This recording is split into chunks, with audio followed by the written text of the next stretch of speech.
VT de abertura Educação à Distância. Diferentes formas geométricas se movem, cortadas pelas cores azul, verde, amarelo e vermelho. Se transformam na logo da Escola Técnica Estadual Professor Antônio Carlos Gomes da Costa. As cores e formas se misturam em fundo azul e vermelho. Abaixo e à direita da tela, o nome: Educação à Distância. Curso Técnico em Desenvolvimento de Sistemas. Disciplina Programação para Dispositivos Móveis. Competência 6. Olá pessoal, meu nome é Gilson e eu sou professor do curso de vocês de Programação para Dispositivos Móveis e essa é a nossa 6ª aula do curso, onde a gente vai falar um pouco sobre banco de dados, certo? A gente vai falar sobre um banco de dados específico, nós vamos falar também sobre Shared Preference e sobre algumas outras APIs importantes que você pode usar na sua aplicação. Então, falando um pouco do roteiro da aula, nessa aula a gente vai falar sobre o banco de dados SQLite, certo? Sobre o Shared Preference, que você pode armazenar algumas informações na sua aplicação. Nós vamos falar sobre algumas APIs, a API de mapa do Google e vamos falar também um pouco do GPS. Então, começando falando um pouco sobre banco de dados. Existe um banco de dados nativo, certo, no Android chamado SQLite. Ele faz parte desse pacote Android Database SQLite. E ele nada mais é que um mini SGBD. O que é um SGBD? SGBD significa Sistema de Gerenciamento de Banco de Dados. Então o SQLite é um mini SGBD, é um mini sistema de gerenciamento de banco de dados. Outros sistemas, como exemplo, são o MySQL, o Oracle, o Postgre, e esses são exemplos de SGBD. Então o SQLite também é considerado um mini SGBD e a linguagem dele é o SQL, certo? O SQL padrão. Então você pode usar o SQLite e fazer consultas nas tabelas através da linguagem SQL, certo? Ele é gratuito e aqui no slide vocês podem ver aqui a versão do SQLite que está associado a determinadas APIs do Android. Então, na API 24, a versão do SQLite é a 3.9, na API 21 é a 3.8, na API 11 é a 3.7. Então, uma versão do SQLite está associado a uma determinada API do Android. Então, como a gente faz para utilizar o SQLite, certo? Existem 3 formas de utilizar o SQLite. Você pode usar dentro da sua aplicação, certo? Usando a API do Android, certo? Você pode ter instalado na sua máquina um cliente, certo? Um cliente SQLite que, se eu não me engano, é o Expert Personal, o nome do cliente. Você instala na sua máquina, certo? E você pode criar tabela, fazer consulta. Ele provê uma interface visual, assim, uma interface gráfica que você pode ajuda você a fazer consultas e manipular o seu banco de dados. Então aqui você pode ver um print do Expert Personal, certo? Que você pode criar tabelas de uma forma mais fácil. Em vez de você digitar as linhas, o código SQL, ele provê uma interface que facilita a criação de tabela e manipulação de dados. Então, existe essa opção também e existe a opção do console do emulador. Então, através do console do emulador, você pode inserir comandos de criação de tabela, comando de inserção de dados. Então tem essas 3 opções aí. Tem você usando a API nativa do Android, você pode usar o cliente do SQLite ou você pode usar o console do emulador para fazer a manipulação do seu banco de dados. Aí vai de você achar a melhor opção para você. Então, ainda falando um pouco do banco de dados, geralmente, esse SQLite geralmente é usado para você armazenar algumas informações da sua aplicação no banco de dados.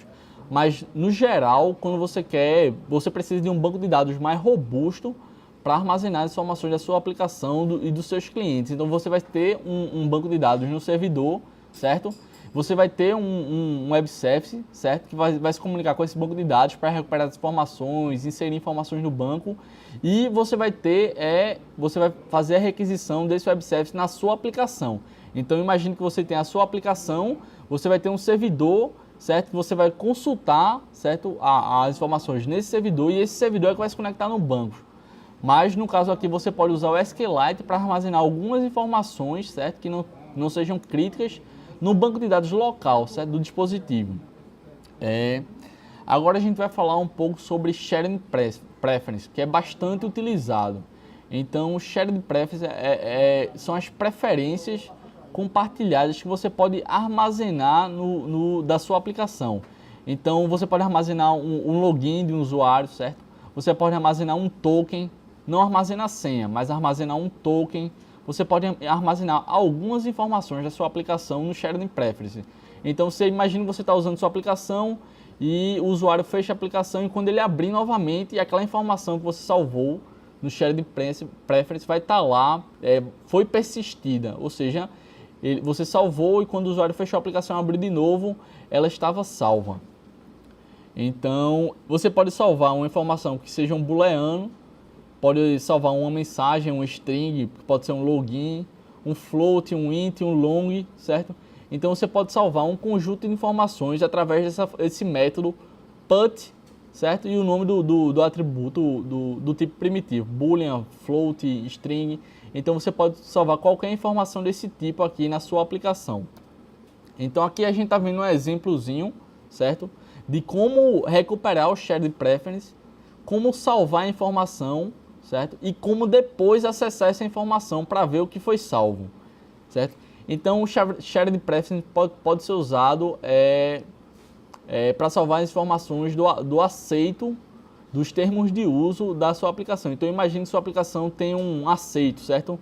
Você já deve ter visto em muitas aplicações, tanto desktop como mobile, um checkboxzinho com o texto eu li e aceito os termos de uso.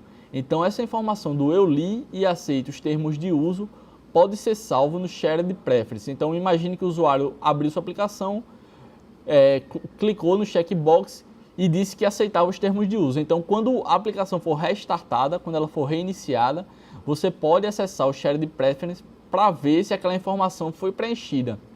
Então, se ela foi preenchida, você deixa ele usar a sua aplicação. Caso contrário, você vai abrir novamente essa mensagem para ele aceitar os termos de uso. Então, esse é um exemplo de um tipo de informação que você pode salvar no Shared Preference. Não é uma informação sigilosa, então é tranquilo de você salvar essa informação no Shared Preference. Então, como é que você faz para acessar essa informação? Primeiro, você usa essa função getSharedPreference, coloca o nome da sua aplicação e depois insere uma informação dentro do Shared Preference. Uma vez que você capturou a referência, você insere a informação que você deseja e não esquece, pessoal, de dar o commit. Então, recupera o Shared Preference, insere a informação e dá o commit para a informação ser persistida. Então, dessa forma, a sua informação foi salva. Para recuperar essa informação, você coloca o getSharedPreference novamente para recuperar a referência do Shared Preference e coloca quando você vai inserir a informação, você coloca put e o tipo primitivo. E para recuperar a informação, você, em vez de colocar o put, você coloca o get e o nome do tipo do parâmetro que você salvou. Então, no nosso exemplozinho aqui, eu coloquei um parâmetro chamado status e depois eu recuperei o mesmo parâmetro chamado status, certo? E aqui está um exemplozinho de uma imagem de como ficaria esse aceito do termo de uso na sua aplicação. Então, aqui está um exemplo de como a gente usar o Shared Preference, como a gente recuperar a referência do Shared Preference, inserir a informação e depois como a gente recupera a referência e faz uso daquela informação que a gente salvou. No Android você pode colocar mapas para o usuário poder se localizar, certo? Para exibir alguma informação do mapa, localização do usuário, localização de algum ponto seu, certo? Então, existe essa API de mapas aí no Android. Você pode desenhar marcadores, por exemplo, você pode desenhar o usuário e desenhar restaurantes, marcadores, que são uns pinozinhos dizendo onde tem restaurantes próximos àquele usuário. Então, você pode usar essa API do Google Maps, certo? No seu dispositivo, na sua aplicação. E para desenhar um mapa, você pode fazer uso desse componente aí chamado MapView. Então, você importa a biblioteca e para desenhar um mapa, você faz uso desse componente chamado MapView.